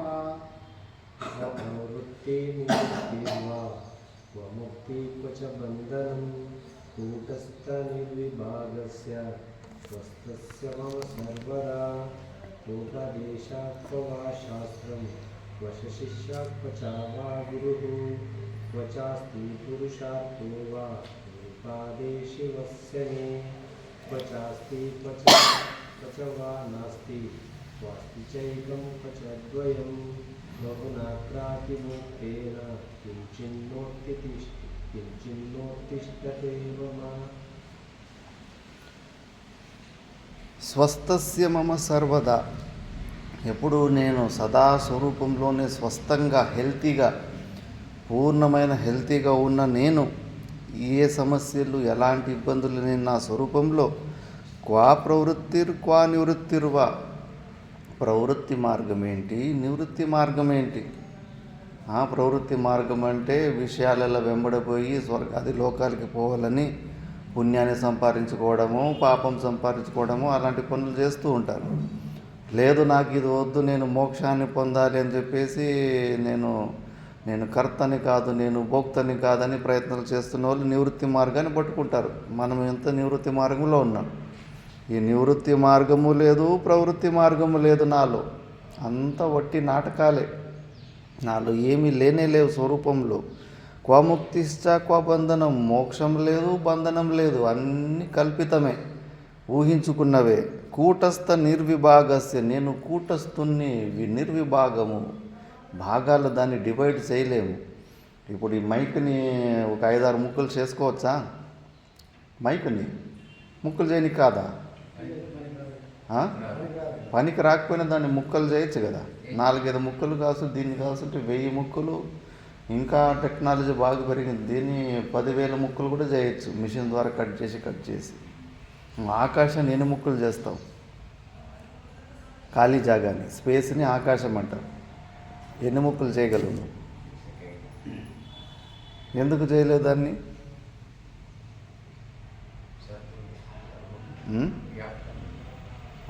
వ్యాపకమైన వస్తే అందులో పార్ట్లు లేవు, ఇందులో పార్ట్లు ఉన్నాయి. ఒక్కొక్క పార్ట్ జోడించి ఈ స్టీల్ ఇద్దరు ఏంటంటే భూమిలో రాళ్ళ చిన్న కణాలలాగా దొరికింటుంది. వాటంతా కరిగించి ఒక్కొక్కటి పార్ట్లు జోడించిన తర్వాత ఇది పెద్దది మైక్ తయారవుతుంది. దాన్ని సావయవం అంటారు, అవయవాలు అంటారు. పార్ట్లతోటి పాటు ఉన్నదాన్ని సావయవం అంటారు. ఆకాశము నిరవయవము అంటే దీనికి కూడా అవయవాలు పరమాణువులు ఉంటాయనుకో. మరి దగ్గర ఎగ్జాంపుల్, మన స్వరూపంలో పార్ట్లు ఉండవు. నిర్విభాగము అంటే అందులో అది నిరవయమైన స్వరూపం మనది. అవయవాలు ఉండవు, పార్ట్లు ఉండవు కాబట్టి పార్ట్లెస్. అందుకే అంశి భావాన్ని వ్యతిరేకిస్తారు. నేను పరమాత్ముడిని అంశాన్ని అని విశిష్టాద్వైతులో అమ్ముకుంటారు. పరమాత్మలో ఒక అంశాన్ని అని చెప్పేసి. మరి పరమాత్మలో నుంచి ఇప్పుడు ఈ మైక్లో నుంచి ఒక అంశాన్ని తీస్తావనుకో, ఇందులో ఒక 1000 అంశాలు తీసేస్తే మళ్ళీ అక్కడ మైక్ ఉంటుందా? మైకే లేకుండా అయిపోతుంది. మరి పరమాత్మ నుంచి ఒక్కొక్క అంశమే కిందికి జీవుడిలాగా మారిపోతుంటే అసలు పరమాత్ముడే ఖాళీ లేకుండా అయిపోతాడు. లేదా సగం పరమాత్ముడు ఖాళీగా ఉండి సగం పరమాత్ముడే ఉంటాడు. అందుకే ఈ అంశి భావము కుదరదంటారు. అంశం అంశ అనాలి. అంశం లాంటి అంశమని దృష్టాంతాలు వాడతారు, కానీ మనం పరమాత్మని అంశలో పార్ట్లు కాలేం మనం. అందుకే ఆ విశిష్టాద్వైతము అది తప్పు అంటారు. ఈరోజు మాకు ఒక సత్యనారాయణ గారని ఫోన్ చేశారు. వాళ్ళు కూడా గురువులు, వేదాంత గురువులు. ఇక్కడ వచ్చి కూడా పోయారంట, మనం లేము అక్కడ. మంచి అమెరికాలో రిటర్న్ భార్య ఇక్కడ రాయచూరులో డాక్టరు, మంచి బ్రాహ్మణ కుటుంబంలో నుంచి ఉన్నారు. వీళ్ళేమో అద్వైత సిద్ధాంతం పార్థసారథి గురువు దగ్గర శిష్యులు. వాళ్ళ అమ్మా నాన్న విశిష్టాద్వైతులు అంట. జిఆర్ స్వామీజీ దగ్గర అక్కడ ఉన్నారు. కొడుకు ఎంత స్పష్టంగా ఈ అద్వైత సిద్ధాంతాన్ని విచ్చలవిడిగా చెప్తే కూడా వాళ్ళకి ఇంకా ఇది జీర్ణం అవుతలేదంట. సరేలే, నీకు అది మంచిగా అనిపిస్తే నువ్వు దాన్ని పాటించు, మాకు ఇదే కరెక్ట్గా ఉంది, పూజలు అనుష్ఠానాలు అందులోనే ఉన్నారంట. ఈరోజు ఉదయమే చెప్పాడు. విచిత్రం అంటే దాని గురించి విచిత్రం చేసుకున్నాం. మళ్ళా అంతా గ్రాడ్యుయేట్స్, మంచి చదువుకున్న వాళ్ళంతా, వాళ్ళ నాన్న కూడా మంచి ఆఫీసరు, అంతా ఇంటెలిజెన్స్ ఉంది. అయినా ఈ అద్వైత సిద్ధాంతాన్ని జీర్ణం చేసుకునేలాంటి బుద్ధి భగవంతుడు ఇవ్వలేదు. అందుకే దత్తాత్రేయ భగవంతుడు అంటాడు, ఈశ్వర కృపాతేవ అద్వైత వాసన పుంసాం అద్వైత వాసన మహాభయ పరిత్రాణత్వాత్ ముముక్షోహో అని. ఈశ్వరుని ఒక కృప ఉంటేనే ఈ అద్వైత వాసన వస్తుందని. అందరికీ లేదు, పుణ్యం చేసుకోలేదు వాళ్ళంతటి పుణ్యం. లేకపోతే బుర్ర పని చేస్తూ ఉంది, కానీ ఈ సిద్ధాంతాన్ని ఒప్పుకోవడానికి మనసు తిరస్కరిస్తుంది. నేను పట్టుకున్న కుందలకి 3 కాలనే రిజిడిటీ. క్లీన్ స్లేట్ లాగా కూడా అవకాశం కూడా ఇస్తలేరు బుర్రకి విచారానికి, అది కరెక్ట్ ఇది కరెక్ట్ అని విచారం చేయడానికి లేదు. నేను సిద్ధాంతాన్ని నమ్మినాను, నేను నమ్మిందే కరెక్ట్, నాకు ఇదే కరెక్ట్. ఇంక నువ్వు నాకు ఇంకేమి చెప్పనీకి రాకు, నేను ఇంకేమి మార్చుకోను. నువ్వు ఎన్ని యుక్తులు ఇచ్చినా, యుక్తుల ద్వారా నన్ను నువ్వు ఓడించినా కూడా లేదు, నేను పట్టుకున్న దాని మాత్రం నేను వదిలిపెట్టను. అయిపో మరి వాళ్ళకి ఆ బుద్ధి అట్లా ఉంది, ఆ పుణ్యం లేదు ఈ సిద్ధాంతం. మరి శాంతి ఎక్కడ లభిస్తుంది? భేద బుద్ధి ఉన్నప్పుడు అన్ని భయాలే ఉంటాయి. ద్వితీయాద్వై భయం భవతి. మరి మహాపుణ్యం ఉండాలి ఈ అద్వైత సిద్ధాంతం వంటపడ్డము జీర్ణం అవడాలంటే ఎన్నో జన్మల పుణ్యం. అందుకే గురువులు ఎవరన్నా ఇక్కడ దాకా ఈ పరోక్ష జ్ఞానం వరకు కూడా వస్తే కన్నా చాలా విలువిస్తారు అలాంటి విద్యార్థులకి. వజ్రంలాగా చూసుకుంటారు. ఎందుకంటే వాళ్ళకు ఈ సత్యం ఏదైనా కొద్దిగా ఉపదేశం చెప్తే పనికి వస్తుంది. అట్లా మనసులోనే ఏదేదో విచారాలు పట్టుకొని పూర్వ నిశ్చయాలు పెట్టుకున్న వాళ్ళకి నువ్వు ఎంతన్నా చెప్పు, వాళ్ళు పట్టుకున్న నిశ్చయాన్ని మాత్రం వాళ్ళు వదలలేకపోతారు, పుణ్యం ఉండదు. కాబట్టి ఇది మహాపుణ్యం. అలాంటి నిర్విభాగస్య స్వస్థస్య మమ సర్వదా, పార్ట్లు లేని నా స్వరూపంలో ఇవన్నీ ఎలా కుదురుతాయి? నాలో ఇవన్నీ బంధనం లేదు, మోక్షం లేదు, నేను పార్ట్లెస్ సర్వవ్యాపకమైన వస్తువుని, ఇవన్నీ కల్పితమే అని చెప్పి మళ్ళా క్వా ఉపదేశ, ఉపదేశం ఏంటి? నాకు ఉపదేశం ఏంటి?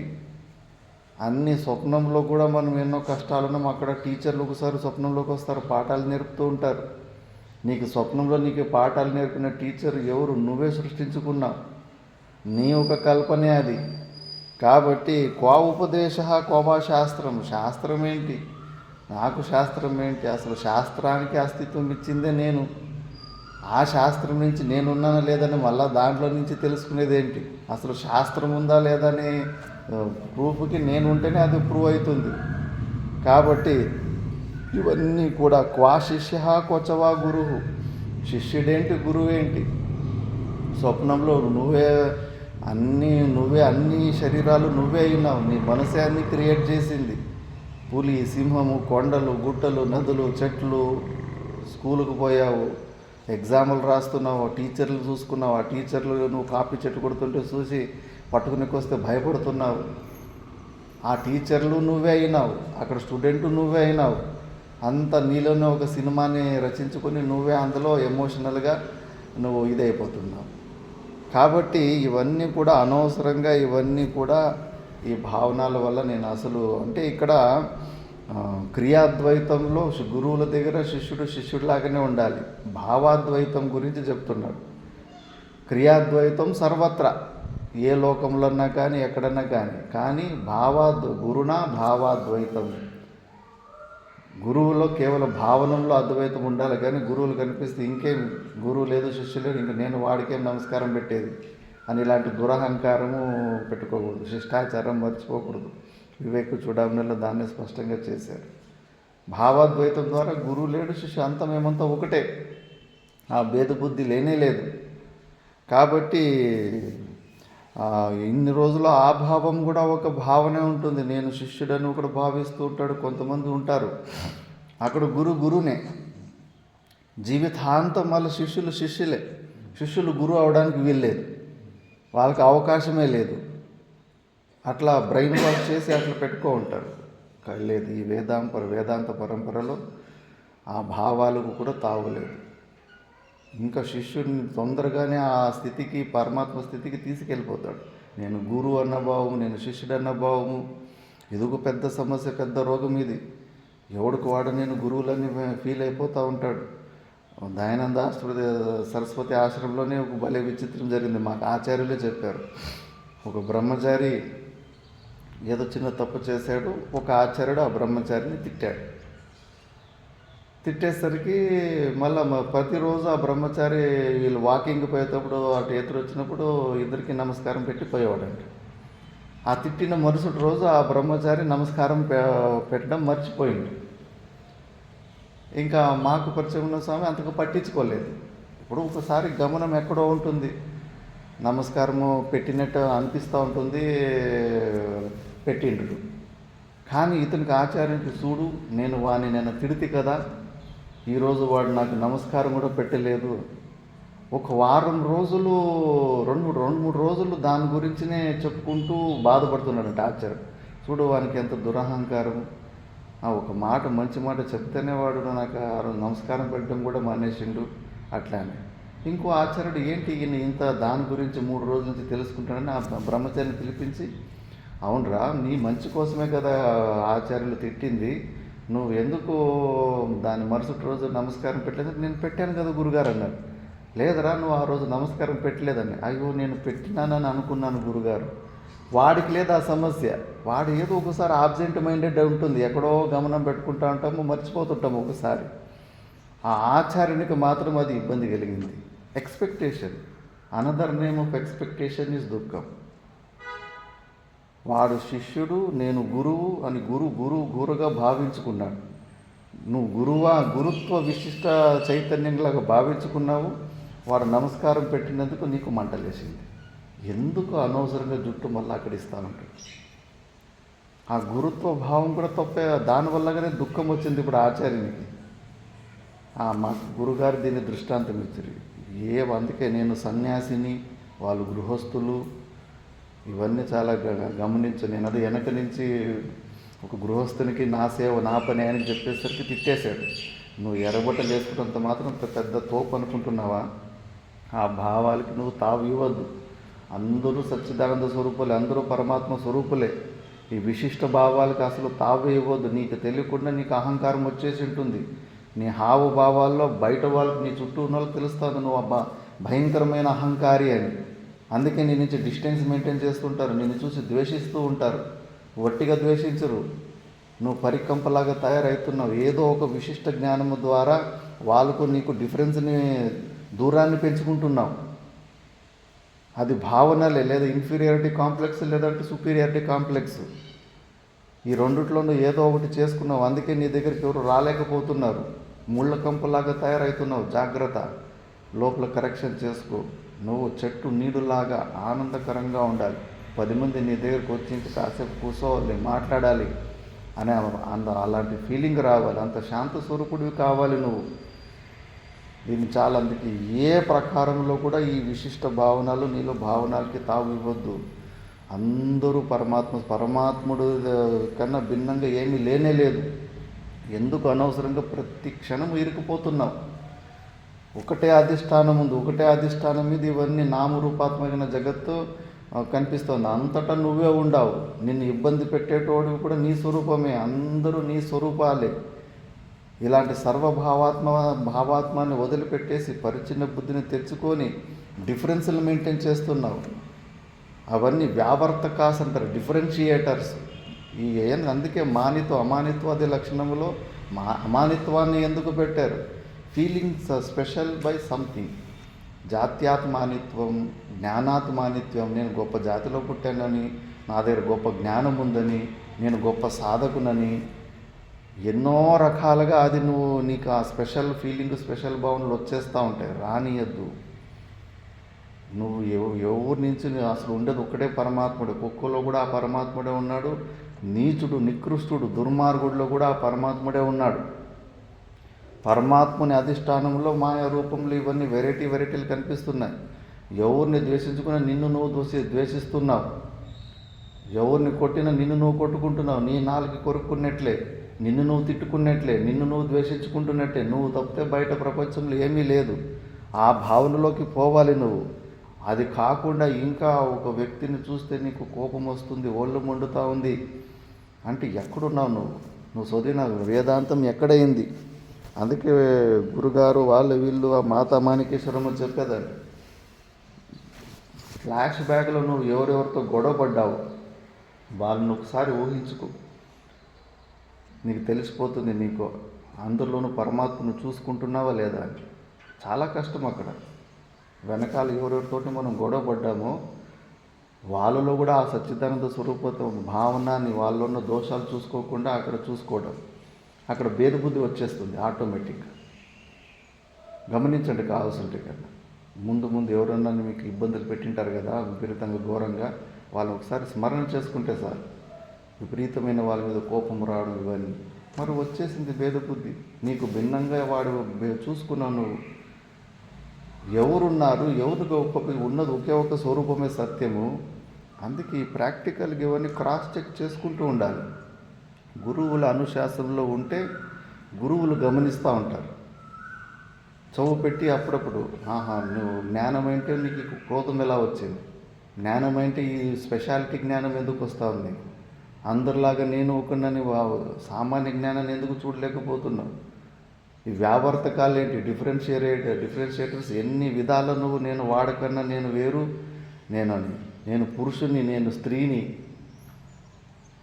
అని ఇవి కూడా ఈ జెండర్ భేదాలు కూడా ఏమీ రాకూడదు. నేను మనిషిని, అవి పశువులు భేదాలు. ఇప్పుడు మనమంతా మనుషత్వ భావంతో ఒకటి కలిసి ఉన్నాం. అది క్రూరమైన మృగు, నేను సాధు జీవిని, ఇవన్నీ భావనలే కదా. ఒక పాము వచ్చిందంటే ఇంత హాయిగా కూర్చోగలమా?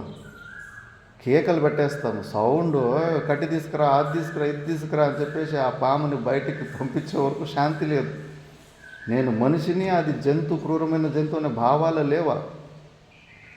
ఎన్ని భావాలు, ఎన్ని డిఫరెన్షియేటర్స్, ఎన్ని పరిచిన్న బుద్ధులు. ప్రాక్టికల్గా వీటినే సాధన, ఇవన్నీ చెక్ చేసుకుంటూ ఉండాలి. నేను విన్న జ్ఞానానికి, నేను ఆచరిస్తున్న దానికి ఏదన్నా తేడాలు ఉన్నాయా? ఎందుకు భయం వేస్తూ ఉంది? ఒక పులి వస్తే కానీ ఎందుకు పారిపోతున్నారు? చోటా మహారాజు ఎందుకు పారిపోలేదు? మిగతా వాళ్ళందరూ ఎందుకు, వేదాంతులంతా పారిపోయారు?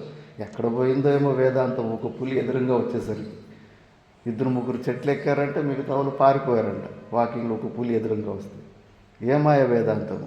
నీకన్నా భిన్నంగా ఆ పులిని నువ్వు చూడలేదు. ఆ పులి నిన్ను హింస పెడుతుంది, ఈ శరీరం, నీ ప్రాణం పోతుందని నీకు ప్రాణం మీద ఆశ రాలేదు. అందుకే ఆ వేదాంతం ఏంది, నువ్వు విన్న వేదాంతము ఎంతవరకు ఆచరణలోకి ఆచరణ వేదాంతం పనికొస్తుంది. ఈ వినికిడి వేదాంతము టేప్ రికార్డ్ లాగా టపటపని చెప్పుకోవడం వేదాంతము దేనికి ప్రాక్టికల్గా పనికిరాదు. అలాంటి స్థితికి వెళ్ళాలి. అందుకే ఆ స్థితిలో ఉన్న వ్యక్తికి అసలు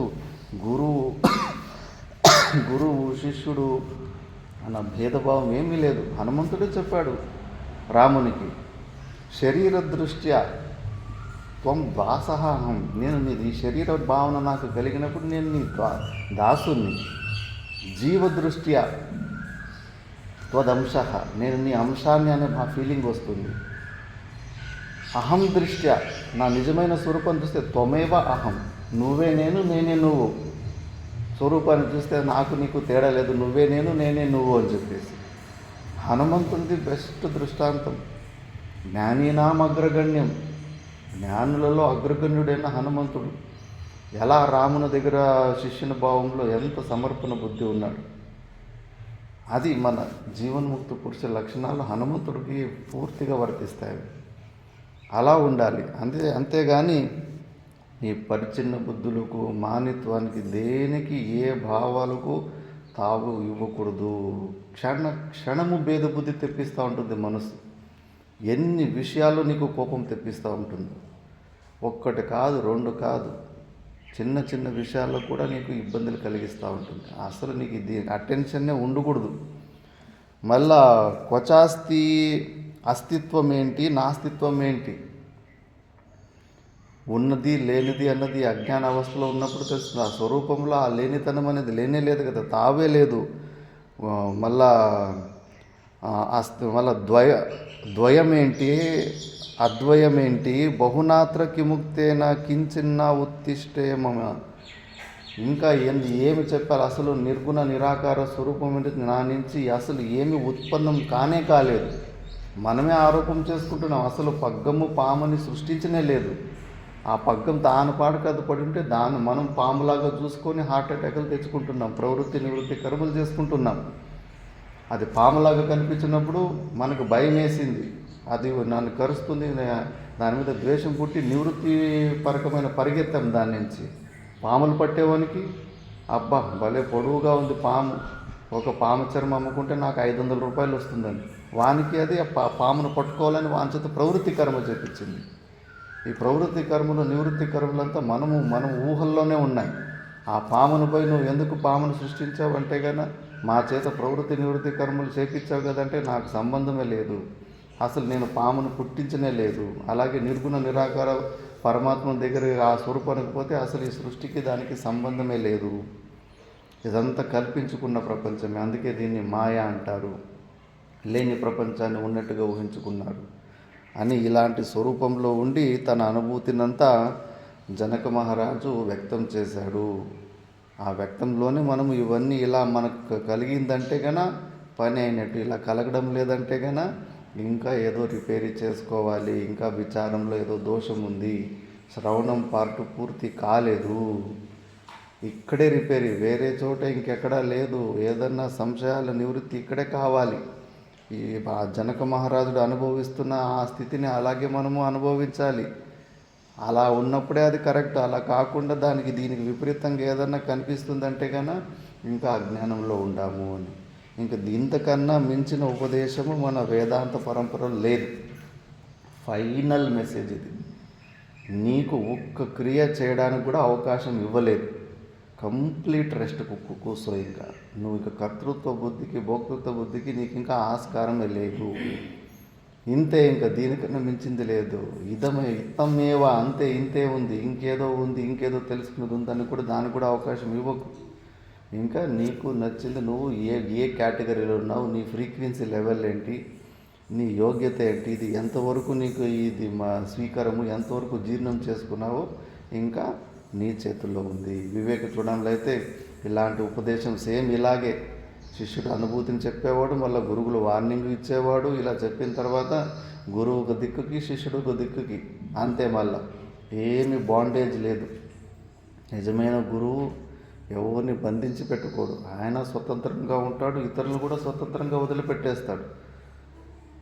ఎందుకంటే అజ్ఞాన అవస్థలో ఉన్న శిష్యుడు ఎప్పటి వరకు అహంకారాన్ని వదిలిపెట్టడో అప్పటి వరకు గురువు శిష్యుని కూడా వదిలిపెట్టాడు. దాన్నే ఫుట్బాల్ ఆడుకుంటూ ఉంటాడు. ఆ అహంకారాన్ని వదిలిపెట్టిన రోజు వదిలిపెట్టేస్తాడు శిష్యుని. ఇంకా నువ్వు ఇంకా నీ సాధన, నీ స్వరూపం నిలబడని చెప్పి మళ్ళీ సంబంధమే లేదు. మళ్ళా కాలానికి అవకాశం లేదు, ఏమీ లేదు. మళ్ళీ గురువు శిష్యులు ఇంకోసారి కలుసుకుంటారా లేదన్నది కూడా గ్యారంటీ లేదు. అంతే, ఇంకేమీ లేదు. ది ఎండ్ అంతే. అంతిమ పురుషార్థం అంతే, ఈ ఉపదేశం అంతే. ఇలా మనము అష్టావక్ర గీత గురించి చాలా అద్భుతంగా విచారం చేసుకున్నాం. మళ్ళీ చూద్దాం, ఇంకోసారి ఎప్పుడన్నా రిపీట్ చేసుకునే అవకాశం ఉంటే దీన్ని ఇంకోసారి చెప్పుకుందామని. ఓం పూర్ణమదః పూర్ణమిదం పూర్ణాత్ పూర్ణముదచ్యతే పూర్ణస్య పూర్ణమాదాయ పూర్ణమేవావశిష్యతే. ఓం శాంతి శాంతి శాంతి.